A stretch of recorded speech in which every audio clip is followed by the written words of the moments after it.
राधे राधे सभी को। परीक्षा बौर एकेडमी में आप सभी का स्वागत है। तो चलिए शुरू करते हैं आज की क्लास एक न्यू टॉपिक के साथ। तो आज का टॉपिक है हमारा संगीत का इतिहास, यानी कि आज हम अपने जो भारतीय संगीत का इतिहास है उसको जानेंगे कि इसका उद्भव, विकास और इसके कब हुआ और विद्वानों के अलग अलग मत भी हैं। तो चलिए पढ़ते हैं। तो सबसे पहले हेडिंग डालेंगे हम उद्भव व विकास। ठीक है, यानी कि पहले तो हमने लास्ट क्लास में पढ़ा था संगीत क्या है, तो संगीत बता दीजिए। तो उसकी एक छोटी सी डेफिनेशन अपने एग्जाम पैटर्न के अकॉर्डिंग ही हम अपने लिखेंगे। तो संगीत की डेफिनेशन क्या है? गायन, वादन और नृत्य तीनों मिलकर संगीत कहलाते हैं। तो इसमें लिखेंगे कि गायन, वादन और नृत्य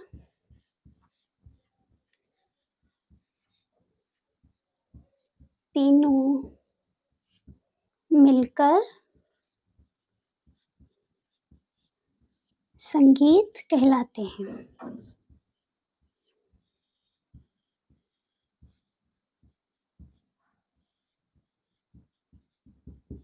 नोट कर लीजिए। अब हम डालेंगे कि इसका उद्भव और विकास। हेडिंग डालेंगे उद्भव व विकास।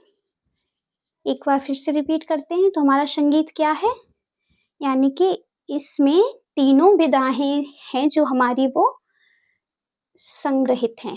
ठीक है, तो चलिए इसकी उत्पत्ति कहाँ से हुई या विकास कहाँ से हुआ तो समझते हैं। इसमें आगे लिखेंगे कि संगीत की उत्पत्ति जो है हमारी सृष्टि के साथ हुई है। तो इसमें लिखेंगे कि संगीत की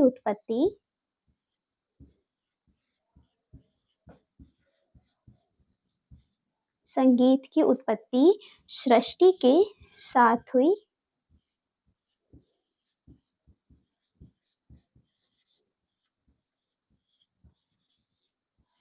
संगीत की उत्पत्ति सृष्टि के साथ हुई। और आगे लिखेंगे कि संगीत जो है हमारा वो क्या है, अनादि है।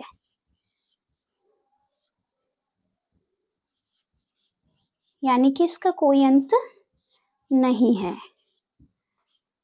यानी कि मनुष्य के साथ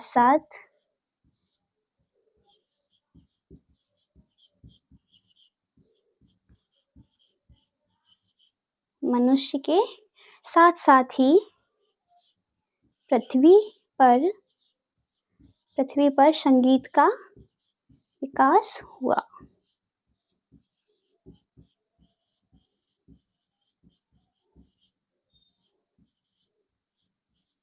पृथ्वी पर संगीत का विकास हुआ।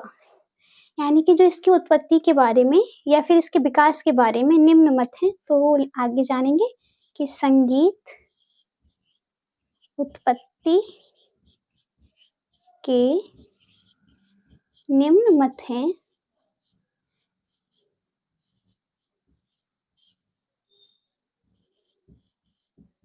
इतना नोट कर लीजिए।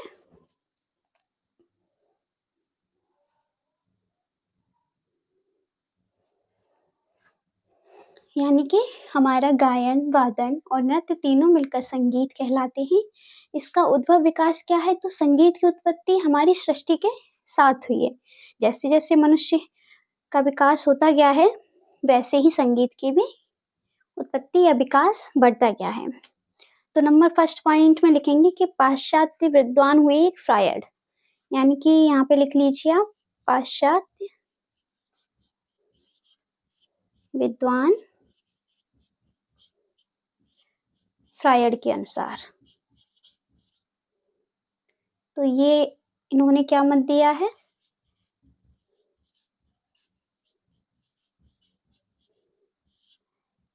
ये क्या कहते हैं कि संगीत की उत्पत्ति शिशु के समान है। किसके समान, तो शिशु के समान। इसमें आगे लिखेंगे कि संगीत की उत्पत्ति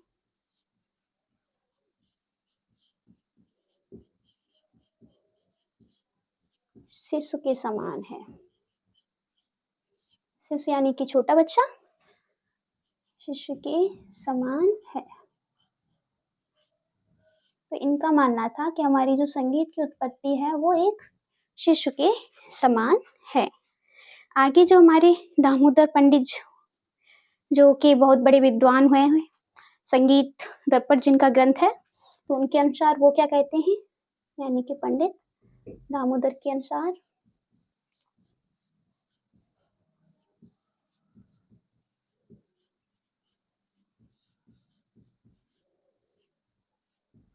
वो क्या कहते हैं कि हमारे जो 7 स्वर हैं उनकी उत्पत्ति किससे हुई है, तो पशु पक्षियों से हुई है।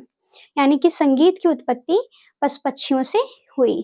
तो इसमें लिखेंगे कि संगीत की उत्पत्ति, साथ साथ नोट करते चलिए आप लोग भी, तो संगीत की उत्पत्ति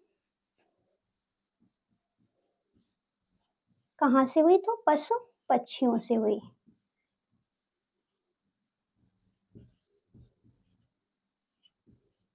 इतना नोट कर लीजिए, फिर मैं आपको आगे बताती हूँ। इसमें इन्वर्टेड कॉमा क्लोज कर लीजिए। तो चलिए, ऊपर आपने नोट कर ही लिया होगा, आगे बढ़ते हैं इसमें, या फिर इसी में एक और नीचे लिख लीजिए जो हमारे अलग एक और मत है। तो वो क्या कहता है कि हम, तीसरा मत क्या है कि हमारी जो संगीत की उत्पत्ति है वो वेदों के निर्माता ब्रह्मा जी द्वारा हुई है। ठीक है, तो इसी में आगे आप लिख लीजिए कि संगीत की उत्पत्ति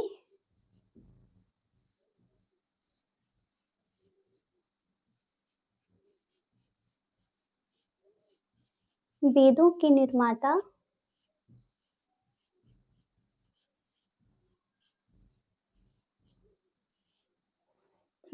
निर्माता ब्रह्मा जी द्वारा हुई। ब्रह्मा जी कौन है हमारे, तो वेदों के निर्माता।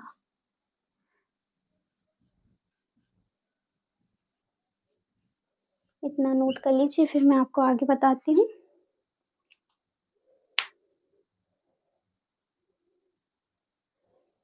तो चलिए क्लीन करते हैं।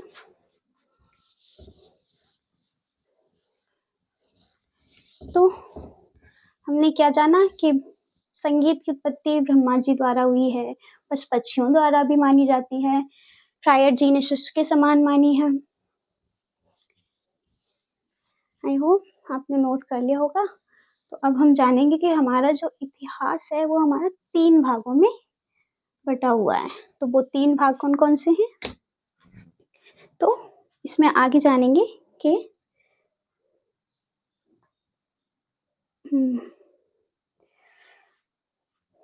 आगे लिखेंगे कि प्रागैतिहासिक काल से आज तक का समय जो है हम कितने भागों में बांटते हैं, तो 3 भागों में। यानी कि पॉइंट करके लिख लीजिए कि प्रागैतिहासिक काल से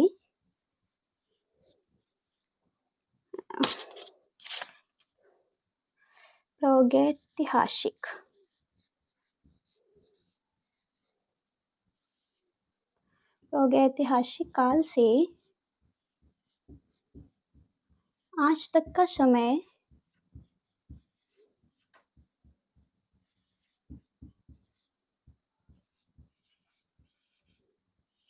प्रागैतिहासिक काल से आज तक का समय मुख्य रूप से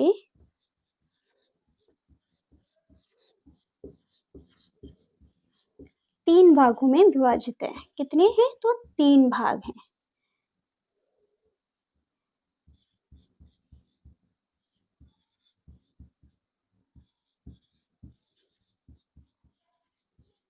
कितने भागों में बटा हुआ है, तो 3 भागों में विभाजित है। वो 3 भाग कौन कौन से हैं, तो लिखेंगे, आप बताइए डायग्राम के हिसाब से पढ़ाऊं मैं या फिर वैसे ही पॉइंट वाइज। तो चलिए हम पॉइंट वाइज ही लिखेंगे, जिससे के लिए आपके लिए इजी हो जाएगा। यहाँ पे डाल लीजिए या तो संगीत के स्थूल रूप, या सीधा ही लिखिए कि नंबर 1 कौन सा है, तो प्राचीन काल।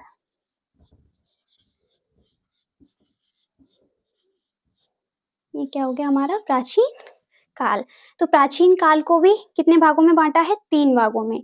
इसका टाइम पीरियड क्या है, तो नोट कर लीजिए यहीं पे, या ऐसे लिख लीजिए कि टाइम पीरियड या समय काल लिख लीजिए, क्योंकि अब तो एग्जाम में एक ही लैंग्वेज को यूज करना माना गया है, या हिंदी कीजिए या फिर इंग्लिश। तो समयकाल क्या है इसका? आदिकाल से 800 ईस्वी तक, यानी कि आदिकाल से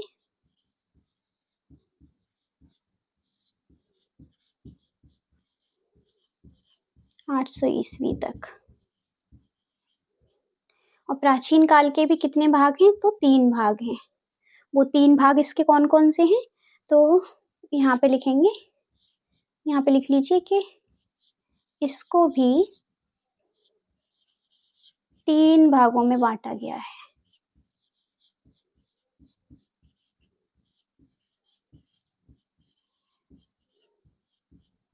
तीन भागों में बांटा गया है। इसके 3 भाग कौन कौन से हैं? तो नंबर एक है हमारा संदिग्ध काल या फिर वैदिक काल, या फिर ऐसे करके लिख लीजिए कि हम जो हमारा वैदिक काल है इसको हमने 3 भागों में बांटा है, तो का ख ग करके लिख लीजिए, पॉइंट वाइज लिख लीजिए। तो हम पॉइंट वाइज ही लिखेंगे। हमारा फर्स्ट कौन सा हो जाएगा? वैदिक काल। और अभी मैंने दूसरा क्या बताया? तो संदिग्ध काल।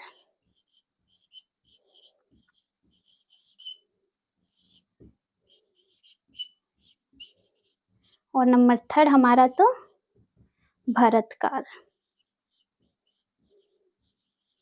और इन तीनों काल के भी अलग अलग टाइम पीरियड हैं, जो कि हमारे आदिकाल से 800 ईस्वी के अंतर्गत ही तीनों आ जाते हैं।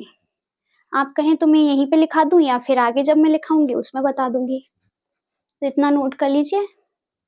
फिर मैं आपको नीचे बताती हूँ प्राचीन काल के बारे में थोड़ा, जो मुख्य मुख्य है, क्योंकि अब तो पढ़ना ही है पूरा थ्योरेटिकल एग्जाम में। अब तो थ्योरी आती है लिखने के लिए, पॉइंट वाइज तो पहले आता था। क्लीन कर दूं मैं इतना?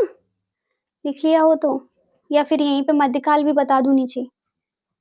तो चलिए मध्यकाल भी यहीं पर पहले नोट कर लीजिए। नंबर दूसरा कौन सा है? तो हमारा मध्यकाल।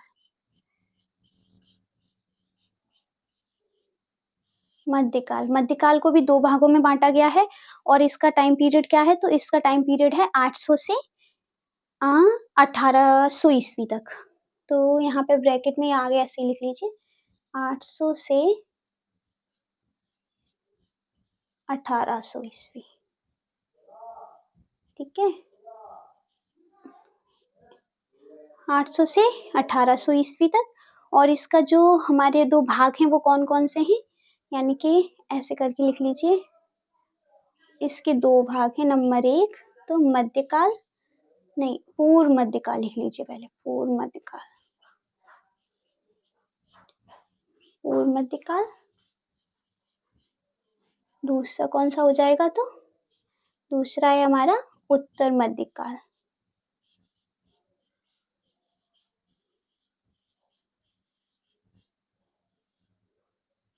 पहला कौन सा है? पूर्व मध्यकाल, दूसरा उत्तर मध्यकाल। इतना नोट कर लीजिए। फिर मैं आपको तीसरा बताऊंगी। एक तीसरा काल अब हमारा बचता है तो आधुनिक काल। कौन सा बचता है? तो आधुनिक काल। आई होप सो दिखाई दे रहा होगा। नोट कर लीजिए आप लोग इतना।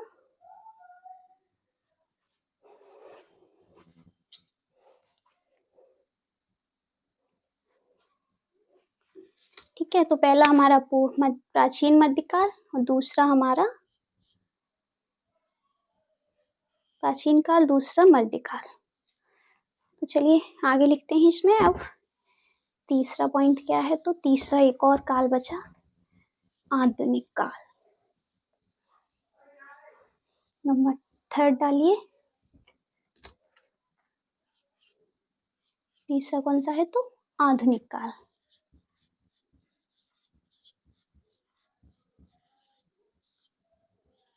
वैसे तो आधुनिक काल को भी 2 भागों में बांटा जाता है, तो इसका भी समय काल या टाइम पीरियड लिख लीजिए। इसका समय काल क्या हो जाएगा? 1800 से हमारा प्राचीन कितना रहा था? तो आदिकाल से 800, मध्यकाल 800 से 1800, ये हमारा आ जाएगा 1800 ईस्वी से आज तक का समय। यानी कि अभी हमारा जो संगीत चल रहा है वो प्रेजेंट का है, वर्तमान। ठीक है, इसके भी दो भाग हैं, यानी कि लिख लीजिए दो भाग,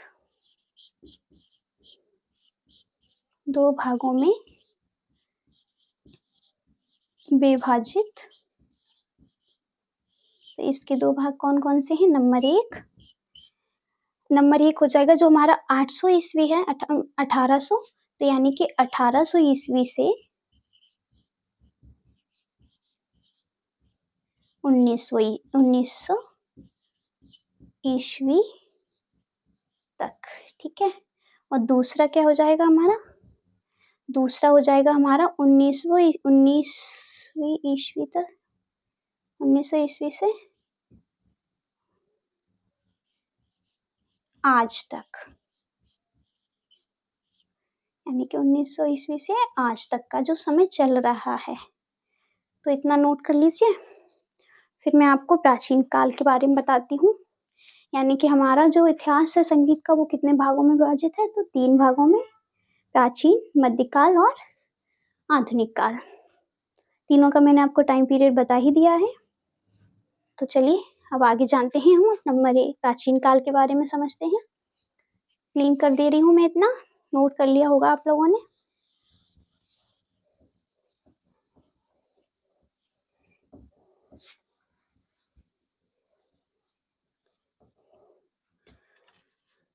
तो नंबर पहला क्या था हमारा? प्राचीन काल।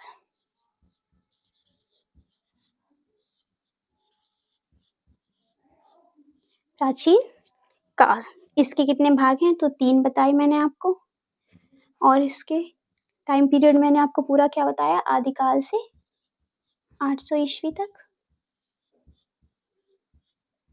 यानी कि आदिकाल से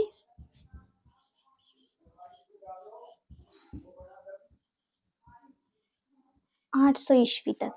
ठीक है, इतना नोट कर लीजिए।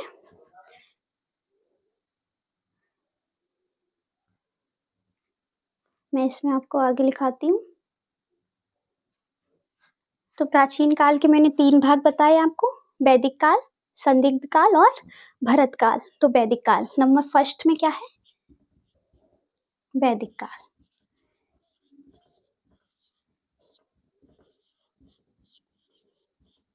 तो वैदिक काल का समय क्या है हमारा? वैदिक काल का समय है आदिकाल से 1000 ईसा पूर्व, यानी कि इसका समय काल लिखेंगे, इसका टाइम पीरियड क्या हो जाएगा? आदिकाल से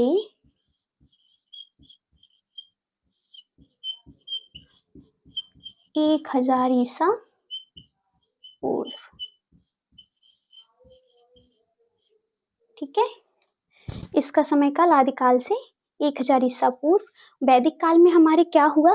तो वैदिक काल में धर्म के जो 4 वेद हैं उनकी उत्पत्ति हुई। तो इसमें पॉइंट वाइज कि धर्म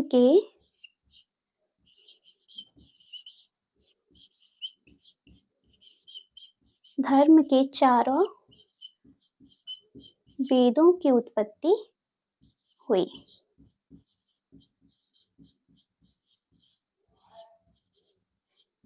और जिसमें से एक वेद हमारा कौन सा था? संगीतमय सामवेद। और इसमें क्या हुआ? तो इसमें 7 स्वरों की उत्पत्ति होती है वैदिक काल में, यानी कि जो हमारे 7 स्वर हैं वो हमें वैदिक काल में ही प्राप्त हो जाते हैं।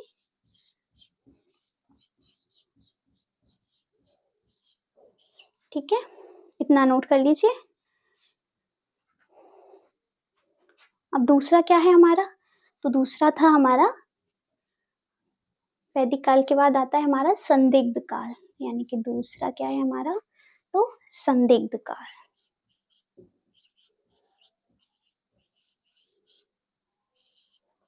संदिग्ध काल।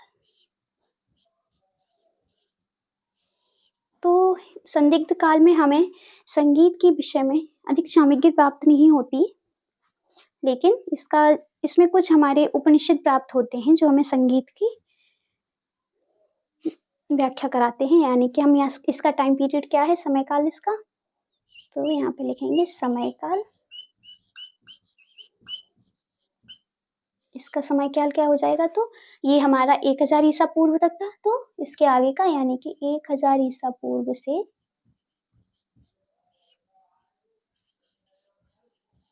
1 ईस्वी तक। कब तक, तो 1, ऐसे लिख लीजिए, 1 ईस्वी तक। तो जैसा कि मैंने आपको बताया कि इस काल में संगीत में ज़्यादा सामग्री प्राप्त नहीं होती, इसमें कुछ उपनिषद प्राप्त होते हैं, यानी कि कुछ ऐसे लिख लीजिए कि इसमें या इस काल में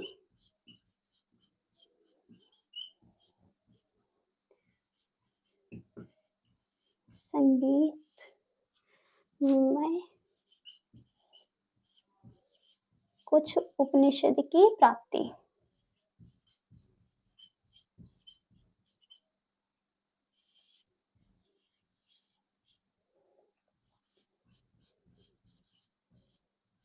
इसीलिए इसका नाम संदिग्ध काल कहा गया है, क्योंकि संगीत से रिलेटेड ज़्यादा सामग्री हमें मिलती ही नहीं है। इसमें महाभारत और रामायण रचना का भी उल्लेख होता है इस काल में, यानी कि हमारा जो महाभारत और रामायण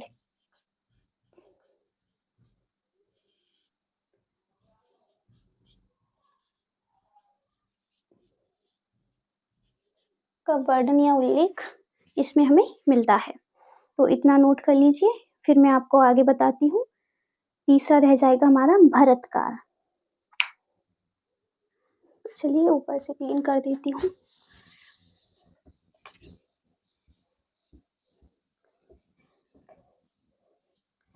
नहीं समझ आए वहाँ आप मुझे कमेंट करके पूछ सकते हैं, मैं आपको तुरंत रिप्लाई करूंगी।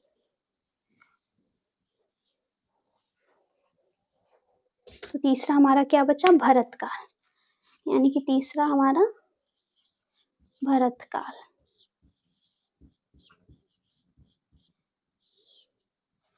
तो हमारे भरत काल में क्या होता है कि हमारा जो भरत काल है इसका टाइम पीरियड क्या है, तो 1 ईस्वी से 800 ईस्वी तक। इसका समय काल लिखेंगे हम कि 1 ईस्वी से 800 ईस्वी तक। 1 ईस्वी से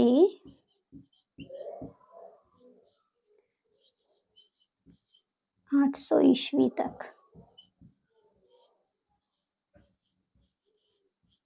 ठीक है, तो इसमें क्या है कि इसमें जो है हमें क्या प्राप्त होता है, तो इस काल में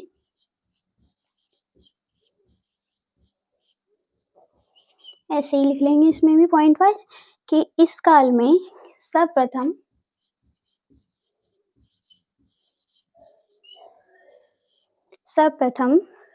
कितनी, तो 22 श्रुतियां, यानी कि 22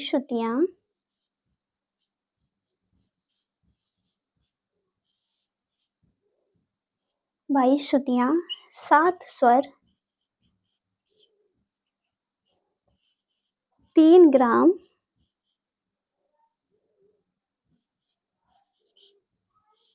18 जातियां। 18 जातियां में हम जानेंगे 2 भागों में ये 18 जातियां विभाजित हैं।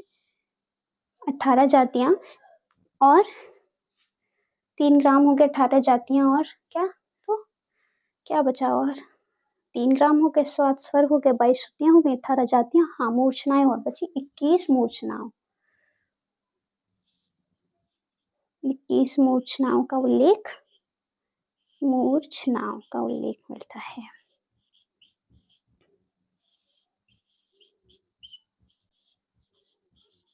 नोट कर लीजिए इतना।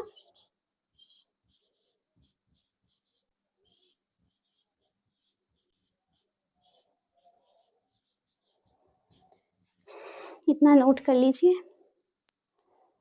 तो हमारा इसमें अब क्या बचा, हमारा अभी इसमें मध्यकाल पढ़ना बाकी है और आधुनिक काल, जो कि हम अपनी नेक्स्ट क्लास में पढ़ेंगे। आज की क्लास हमारी यही समाप्त होती है, या आप कहें तो मैं इस भरत काल में जो ग्रंथ हुए वो भी लिखा दूं यहीं पे। चलिए लिख लीजिए, ये वाला काल कंप्लीट कर लीजिए। तो इसके मुख्य कुछ ग्रंथ हैं, यानी कि कुछ मुख्य ग्रंथ के नाम।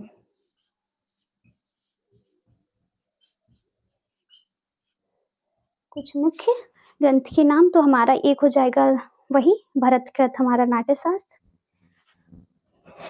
तो यहाँ लिख लीजिए भरतकृत नाट्य शास्त्र।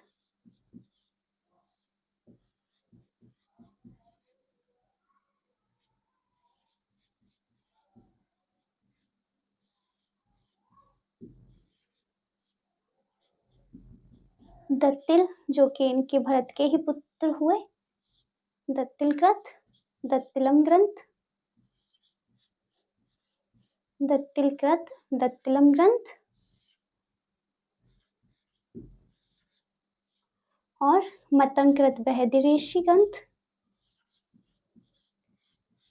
मतंकृत बृहदेशी ग्रंथ,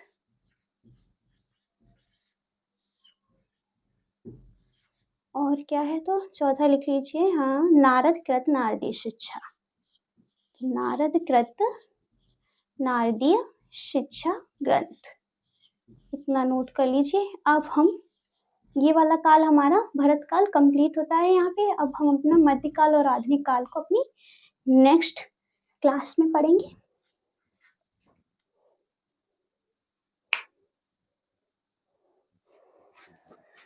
तो चलिए, आज का टॉपिक हमारा रहा संगीत का इतिहास। इसको हम नेक्स्ट क्लास में कंटिन्यू करेंगे। अभी ये पूरा टॉपिक कंप्लीट नहीं हुआ है, ये हमारा फर्स्ट काल ही कंप्लीट हो पाया आज, प्राचीन काल। तो मिलते हैं हम अपनी नेक्स्ट क्लास में संगीत के इतिहास टॉपिक के साथ। तब के लिए राधे राधे सभी को।